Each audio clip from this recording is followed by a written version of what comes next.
History of European Theatre podcast. My name is Philip and thanks for joining me on this journey through millennia of theatrical history. Episode 15, Aristophanes, Comedy, Satire, War. Last time, I concluded with the genre of tragedy with an attempt to understand the Bacchae, no easy thing with such a fantastical esoteric tale. In this episode, we move away from Athenian tragedy and onto comedy, but that doesn't mean that things get any easier to unpick or that the Athenian playwrights took these plays any less seriously. Comedy and tragedy are two strands of the same art form, but there is little crossover between them. We have no surviving plays that showed tragedians wrote comedy or that comic playwrights also wrote tragedy. The only crossover we can say is the way that tragedians also wrote the satire plays that accompanied their other works. But there is some crossover in form and content, and it's clear that the playwrights moved in the same artistic and social sphere, regardless of the specialisation. Origins of comedy, like those of tragedy, are in the rural seasonal celebrations that were held throughout Attica in the years preceding the 5th century BCE. As part of these harvest festival or fertility rite celebrations, it's thought that joyful singing and comic skits were performed for the general amusement of the villagers. These were largely plotless and, we think, improvised. It seems likely that a lot of buffooning around, jests and crude jokes were the order of the day, and, given the later developments, ridicule of those in authority is likely to also have been part of the entertainment. As the dithyramb developed and became formalised into tragedy, comedy also became part of formalised celebrations, but initially was kept as part of the minor festivals until being accepted into the Dionysia in later years. The exact development in relationship to tragedy and the religious aspect of the festivals is uncertain, but it seems likely that the major festivals could not accept comedy until its religious affiliations and significance had reduced over the years. Comedy itself then becomes divided into three types, conventionally known as Old, Middle and New Comedy. The basic definition for Old Comedy is that it's satiric in nature and tends to deal with subjects of a political or social concern. The plays include much sexual innuendo and scatological humour. This distinguishes the works of Aristophanes from the following phase, Middle Comedy, which is a difficult category to define as we only have fragments from that period, and, in effect, it covers anything later than Aristophanes and before Menander, who's the exponent of New Comedy. I think a better definition is to say that Old Comedy featured the representation and ridicule of public figures on stage in a highly personalised manner, whereas New Comedy removed this aspect entirely and focused on general aspects of society. Another notable feature was that Old Comedy still made use of the chorus, whereas it had become very diminished through the Middle Period and into New Comedy. Middle Comedy, as far as we can tell, continued a slow move towards New Comedy that, in fact, starts towards the end of Aristophanes' career as a dramatist. We'll look at these distinctions and New Comedy in later episodes of the podcast, so for now, enough to say on New Comedy that it became focused on the domestic and the misadventures of everyday life. It's been described as the great-grandfather of both modern situation comedy and comedy of manners, so, in a sense, a gentler, safer type of comedy. A scaling down and smoothing off of what we see in Old Comedy. By the time Aristotle came to define comedy in the Politics at about 335 BCE, he called it the representation of laughable people involving some blunder or ugliness that does not cause pain or disaster. I think that's insufficient for our purposes, as it speaks more to New Comedy than Old, but it's interesting to note that only 50 years after Aristophanes had died, the view of the nature of comedy had already changed to move away from the biting satire of Old Comedy. About 50 playwrights working in the Old Comedy genre from about 508 BCE to about 380 BCE have been identified. The very earliest references are to Caesarion of Megaris, who took the native comedy of the local village festival and transported it to Athens and formalised the country jesting into something for the chorus to recite or sing. All of this was intended more for chanting than acting, and none of it is recorded in writing. In fact, we only have one iambic line from Caesarion that survives, and this is iambic poetry, not drama, so solid evidence is next to non-existent. Only slightly later we know of Epicramus of Cos. Again, only fragments of work survive, but he's mentioned by Aristotle in the Poetics as the inventor of comic plots, and by Plato and Socrates, among many others. Socrates styled Epicramus as the king of comedy, and in so doing put him alongside Homer, whom he called the king of tragedy. The fragments we have suggest he wrote between 30 and 40 comedies, which covered both comic takes on heroic figures and comedy based around the habits and beliefs of rural society. Plato also wrote comedy, although none survive, and some ancient commentary suggests that in some cases he relied heavily on the earlier works by Epicramus. Phormis is also mentioned by Aristotle as one of the originators of comedy, where he's credited with introducing actors wearing long robes and coloured silks to decorate the stage. There are only 8 surviving fragments or titles from his work. The first recipients of laurels at the Dionysia for comedy are Chionides and Magnus, in 487 BCE and 472 BCE respectively, but little else is known about them or their works. Cratinus recorded a series of 8 victories at the Dionysia from the mid-450s BCE onwards, and 3 victories at the Linnea are also evidenced. Records show he was still competing in 423 BCE when he was aged about 97, so another long and prolific career. He seems to have been a lively character. There are various accusations about cowardice and lax morality in his character, but these are thought not to have much foundation. The charge of an intemperate lifestyle, however, is given more credence, as Aristophanes and other writers are thought to refer to this. Cratinus was an old man by the time Aristophanes would have been aware of him, but as he wrote well into his old age, it seems reasonable to assume Aristophanes was well aware of his work. Despite the lack of extant scripts, he is considered, along with Aristophanes, one of the greats of Old Comedy. The third great of Old Comedy is Yupoulis. Sources differ as to the exact dates, but his first play is recorded as being produced in about 430 BCE, so very contemporary with the emergence of Aristophanes. It's likely that his first productions were at the Linnea festival, where, it seems, the entry criteria allowed novice playwrights to hone their craft before getting entry to the Dionysia. There are fragments from a play called The Men from Prospalta, which includes close quotes from Antigone by Sophocles and a reference to the partner of Pericles. That's the relationship that got him into some problems with the city elders. So it seems likely that the play was in some way targeted at Pericles and would have been written while he was still alive. There are records and fragments of 19 other plays, some of which include the type of sharp jibe against political figures and fellow dramatists that we see in the plays of Aristophanes. It's also recorded that although initially friends with Aristophanes, the two later fell out, and serious accusations of plagiarism were made between them. The biography of Aristophanes is very short, as we know virtually nothing about his life, and much of what we do think we know comes from the self-referencing passages in his plays.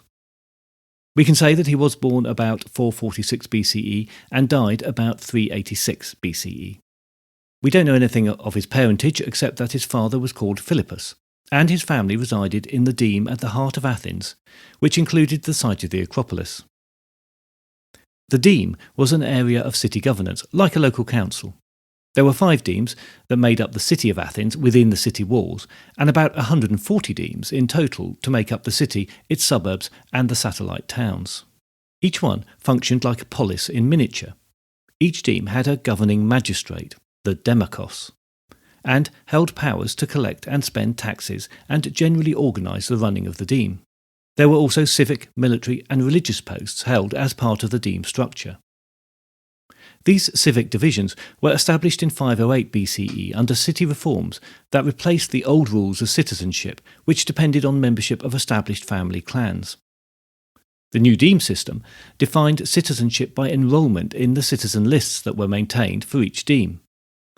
Some of the suburban demes were as large as significant towns.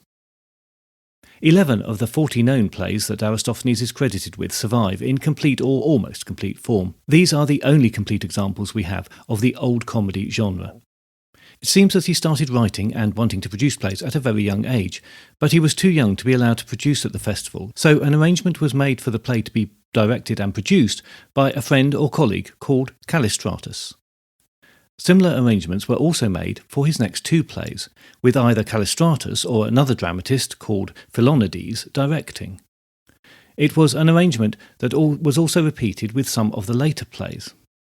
As we know, it was the norm for playwrights to produce and direct their own plays, and sometimes perform in them, so this does seem to be a preference of Aristophanes in particular, and a conscious decision to have alternative directors. However, it adds a complication when we're looking at the biographical details. Anything we take from the plays that we know were directed by the others could refer to them rather than Aristophanes. The first play, The Banqueters, was produced in the fourth year of the Peloponnesian War, so at the time when Athens was ambitious and believing that the empire could be expanded and that they would export the Athenian way of life to all of Attica and maybe beyond. The play is now lost, but recorded as winning second prize at the Dionysia in 427 BCE. His next play, The Babylonians, is also lost, but went one better and won first prize. This, in spite of the controversy it caused. The festival it was attended by foreign ambassadors and other dignitaries, so when the play showed the cities of the Delian League as slaves providing Athenian wealth and comfort, there must have been some uneasy shifting in the front row seats and diplomatic smoothing after the event. Cleon, a prominent general at the time, accused the play of being a slander against Athens, and this may have gone as far as the courtroom. The records are not clear, but it's notable that in his third play, The Ionians, that Aristophanes is careful to make the distinction between the polis in general and the individuals who are the target of his satire. In that play, there's a reference to Cleon dragging Aristophanes into court over the last play. As this production was directed by Callistratus, we can't be certain if that means that Aristophanes or Callistratus were taken to court by Cleon, but perhaps that detail is a moot point, as it seems likely that the author or the producer or the production in general was taken to court because of its content. Cleon features as a character in the plays by Aristophanes, and many of his satiric criticisms are aimed at him, so a short word here on his background. He came to power in Athens after the death of Pericles, and he was a very different leader. Pericles was a populist and a military veteran, but also, through his mother's family, a member of the city aristocracy. Even in the democratic times, the city was still essentially ruled by members of the old noble families. These were the people who had the desire, the education and the money to get voted in by the demos to senior positions, and, no doubt, still saw it as their right to rule, even if they did have to go through this popular vote business to get there. Cleon was different. As far as we know, he did not have any noble ancestors or inherited land, which was the usual source of wealth at the time. His family wealth was based on trade. His father was a tanner or seller of leather goods. Whichever it was a good business. When Cleon inherited from his father, he was able to use the income to become a chorgos, the producer of plays at the festivals, which you'll remember was a role that could incur a lot of expense. And then he launched a career in politics. Pericles dominated the political scene until his decision to pursue a defensive strategy, and the war began to go wrong. He had expected Sparta to realise that they could not take Athens, and would also get pressure from their allies for assistance as the Athenian fleet was busy harassing them. He'd failed to anticipate the destruction caused by the land battles around Athens, and the hardship that caused. The plan seemed to be going nowhere except into a protracted stalemate. Financial irregularities were used to force him out of office in 430 BCE. He managed to regain power by using his vast personal wealth less than a year later, only to die in the plague shortly after. Cleon used the political uncertainties of the time to argue with others for a more aggressive strategy. Coincidentally, the Spartans had just agreed a treaty with the leaders of Lesbos, which was a privileged member of the Delian League. Lesbos went into revolt, but it was quickly put down by an Athenian force when Sparta failed to send any support.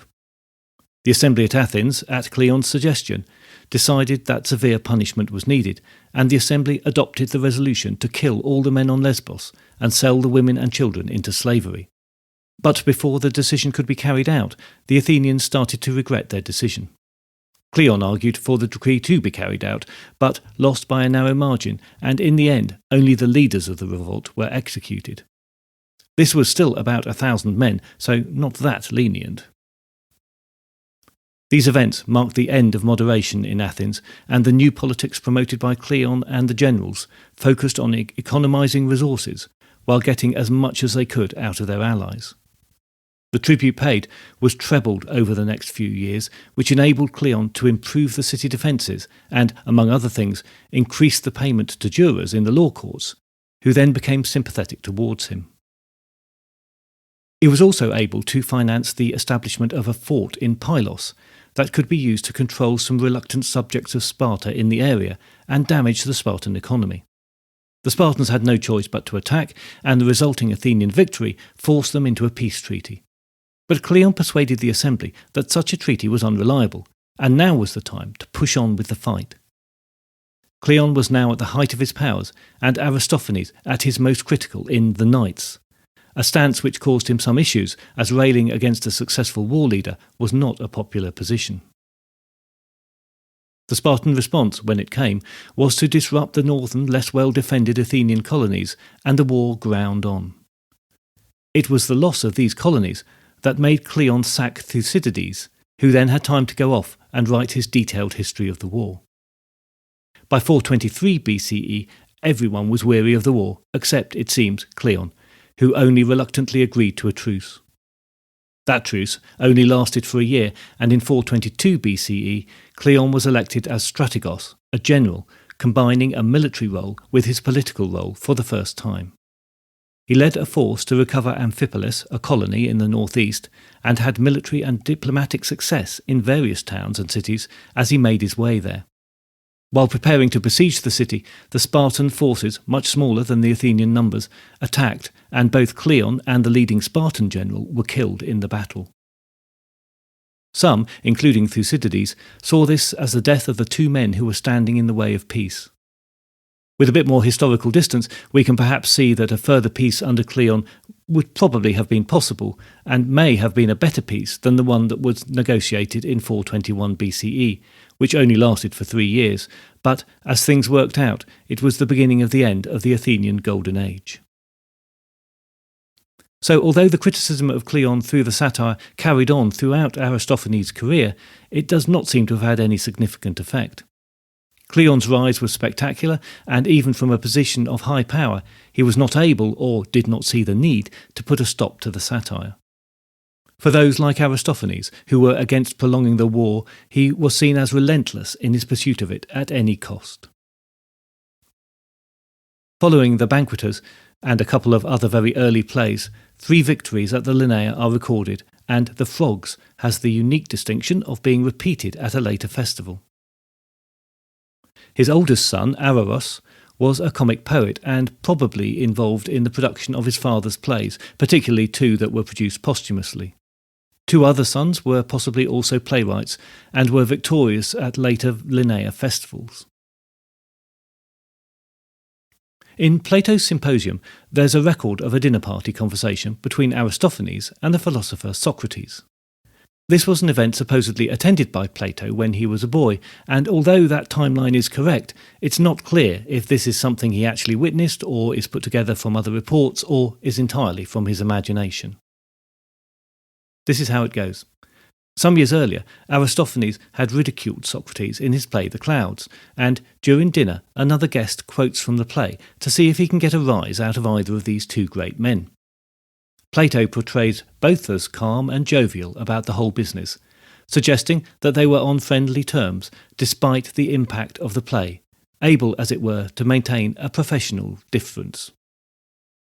Plato himself is attributed with the epitaph to Aristophanes, where he compares the poet's soul to a shrine to the 3 graces, goddesses of charm, beauty and creativity. So it seems he was quite a fan, really.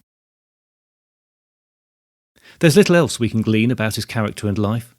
Towards the end of his career, a period that coincided with the defeat by Sparta and subsequent curtailing of the city's freedoms and wealth, he was at first silent and then turned to comedy that did not satire politics. It was a move towards the middle and later style of comedy.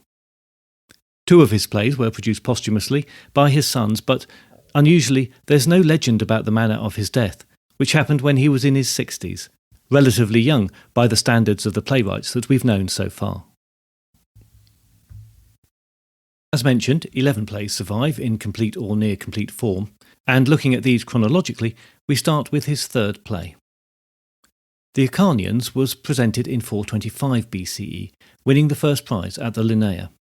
In it, Yupoulis is frustrated by the inertia in Athens as the political leaders and ambassadors worry more about their personal comforts than peace negotiations. When he is offered the opportunity of a private peace treaty with the Spartans, he gratefully accepts, paying 8 drachma. He holds a private Dionysia outside his home to celebrate, but is soon set upon by war veterans who hate the idea of peace. They refuse his rational arguments, but he pleads with them to listen to right and justice, recalling how Cleon took him to court over last year's play. He prepares to make a big speech against the war, and goes to the house of Euripides next door to borrow a beggar's costume. So, dressed as a tragic beggar, he makes a speech against the war, essentially arguing that it started for no good reason and is perpetuated by profiteers. Half the chorus are persuaded by his arguments, half are not. Arguments ensue between the opposing groups, and order is only restored by the war general Lamachus, who is then questioned about his support for the war. The chorus then engage in a section of the comedy known as the parabasis. This is where the actors leave the stage and the chorus leader gives a speech that allows the playwright to speak directly to the audience, usually in his own voice. In this play, the chorus of old men first give Aristophanes exaggerated praise and then lament the way that they're treated by and overcharged by scheming lawyers. Yupoulis returns and sets up a private market for the enemies of Athens. There is much caustic humour as foreigners come to trade goods, animals, daughters and other items until a messenger arrives and invites him to a party and tells Lamachus that he must go to battle. They both soon return, the soldier wounded and supported by 2 soldiers, the civilian by 2 dancing girls and drunk. All exit to continue the party except Lamachus, who limps off in pain. The Knights was produced the following year, and again took first prize at the Linnea, and it's essentially Aristophanes taking his revenge on Cleon. 2 servants run out of a house, cursing their master, Demos, who has been beating them. He's fallen under the influence of Cleon, who has been using his privileged position for his own gain. They've heard that Cleon has access to oracles, so they steal these from him, thereby learning that he's destined to rule, but then be superseded by a sausage seller. The sausage seller then enters and is informed of his destiny. Cleon realises that there's trouble afoot, and the chorus of knights are called on to protect the others from him. They do so, giving him some rough treatment in the process. He protests, and the sausage seller argues with him in rhetorical style. The chorus declares the sausage seller the winner of the debate, and we pause for the parabasis. The chorus praise Aristophanes for his methodical approach to his work, praise the older generation who made Athens great, and also the horses who were key to a recent military success in Corinth. The play resumes with the sausage seller reporting his success at beating Creon in the city council, basically by offering free food to all the delegates. Cleon enters and they debate their differences to Demos. The sausage seller accuses Cleon of being a war profiteer and deliberately standing in the way of peace. Demos agrees, and further arguments are enacted as Cleon refuses to give in. The sausage seller is triumphant in each case, and after a second parabasis, Demos is revealed in rejuvenated form thanks to the sausage seller boiling him. All exit to continue the party, except Cleon, who is punished by being made to sell sausages at the city gates. The Clouds was produced in 423 BCE, but was not a success, and the version we have is a later revision. It's a play that I'll look at in some detail, so for now, just to say that it lampoons the intellectual fashions of the day and features Socrates as a major character. The Wasps was produced at the Linnea in 422 BCE, so in a lull in the war while a truce with Sparta held. The Wasps of the title refer to the Cleon supporting jurors that the law courts were packed with, and are the main target of the play. We'll also be looking at that play in more detail in a later episode. Peace was produced in 421 BCE, just before the latest peace treaty was finalised, following the death of Cleon. The play involves a giant dung beetle, and the freeing of Peace from the prison cell where she is being held. By doing so, the lives of tradesmen who have earned a good income trading during the war are ruined, but farmers and peasants celebrate. Once again, the Parabasis praises the author's originality and the way he stands up to demagogues like Cleon.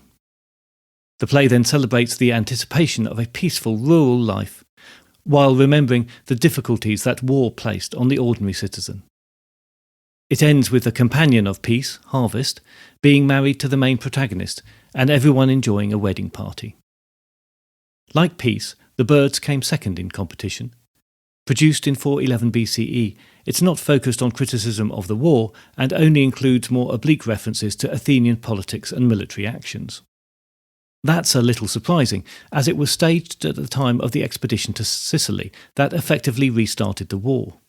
That suggests it may have been written some time before it was originally performed, while the 10-year truce was still being maintained, but there's no evidence to support this idea.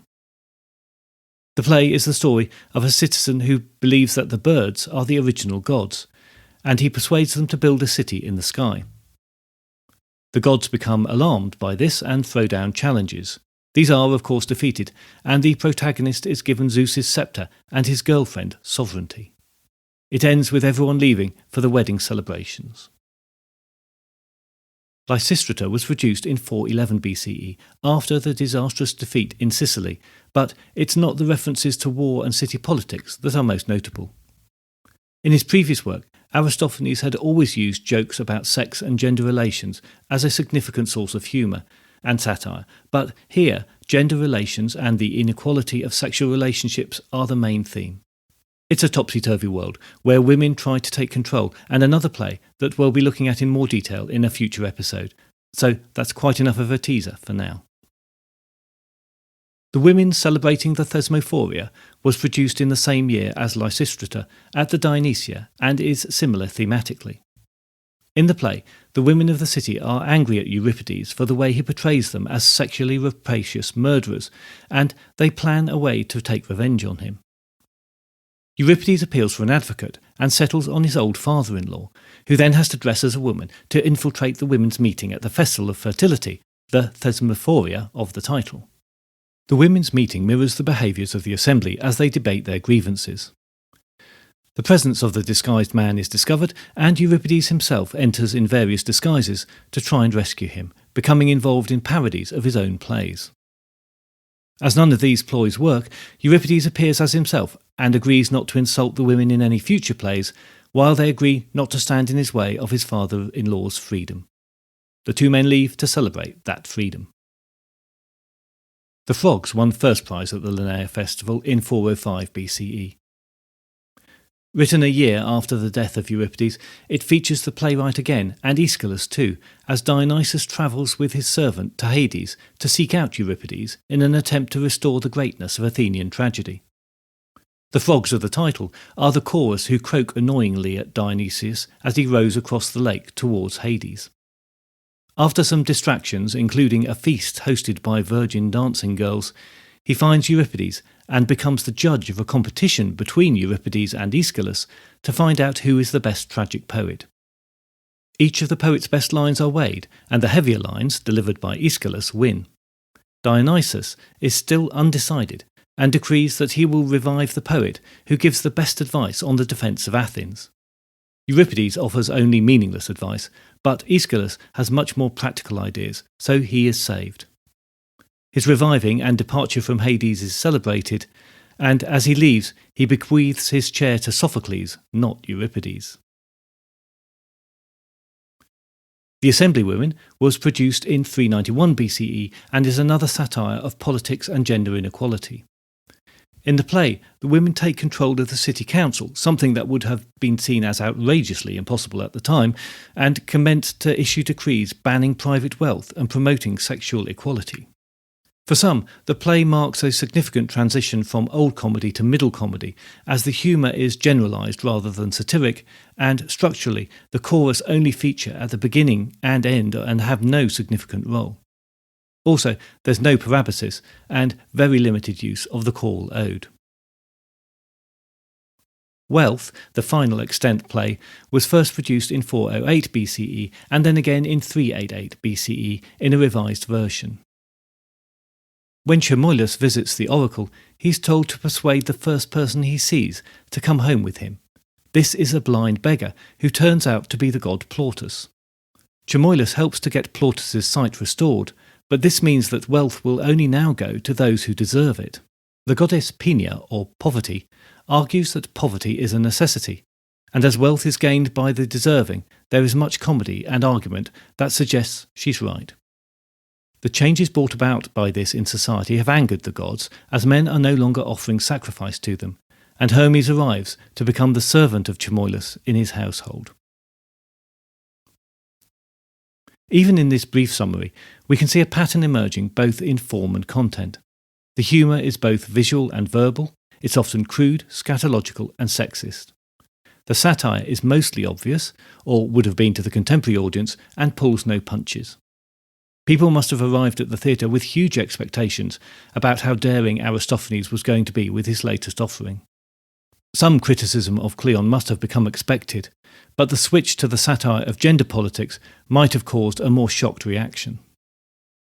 As we've no other examples of comic plays, it's difficult to know if Aristophanes was part of a crowd of writers working in a similar vein, or if he really was the colossus of his field. But thank the gods that we do have his plays.